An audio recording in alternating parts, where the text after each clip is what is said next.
So, where do you start? That's a great question. That's a tough question. Where do you start? It starts with a question for yourself. Why you? Why should anyone listen to you? What's your story? What have you done? What have you created? Or what is it that you know? What's your passion that you've studied that you can now pass on to other people to help them?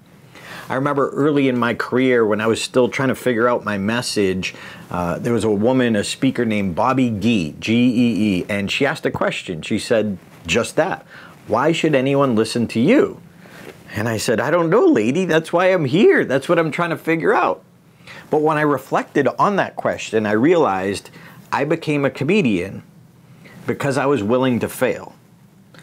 And though it took a year or so to germinate, and then when I was in the speech contest and Mark Brown asking me that question, what would I pass on to my nephew? What lesson would I pass on to my nephew? I realized that that in fact was my story and was the lesson that I lived that I would want to pass on to other people.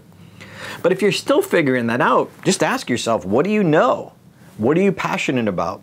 So here's a few examples. Maureen Zappala, when she created her first program, she'd been a Toastmaster for years and taught presentation skills, and she was really good at it. And so when she created her first program, she realized the workshops that she did, the same content could be on a CD. Here's a different example. Jody Santangelo. Jody had a passion for the law of attraction. So she actually wrote a book about it, as well as she had a personal story where she actually has a powerful health story of how she had lupus and had healed herself through law of attraction and meditation as well as affirmations, and the doctors couldn't explain it. So her passion and her value lies in this, but now she can tell her story and what she learned from her deep dive, her involvement. So that became her first product to go along with her book. Catherine McKenzie, again, a teacher as well as loves presentation. So her programs first were about the subject of speaking. Mine were also about humor. Before I had the teaching people how to speak, my whole business was around humor. How to be funnier, which I interviewed other people, and then make them laugh, which I also interviewed other people until I created my own content. I used their stories and compiled them. Then a little more general topic, Barb Langlois, she talks about ordinary people doing extraordinary things. So hers is a 2 CD program, but interviewing other people. So if you have a passion and you love self-development or motivation or inspiration, well, when you come across people who have those powerful stories, why not you be the interviewer? Why not you start a podcast?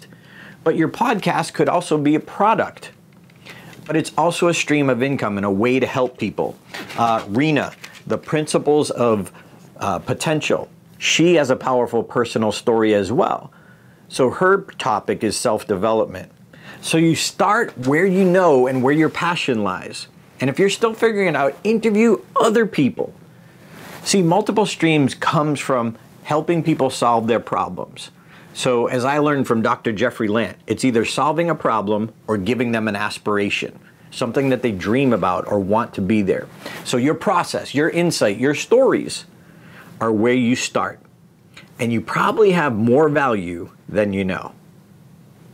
If you want to know about more, how to create more streams of speaking income, really expert income if you think about it, just check out multiplestreamsofspeakingincome.com.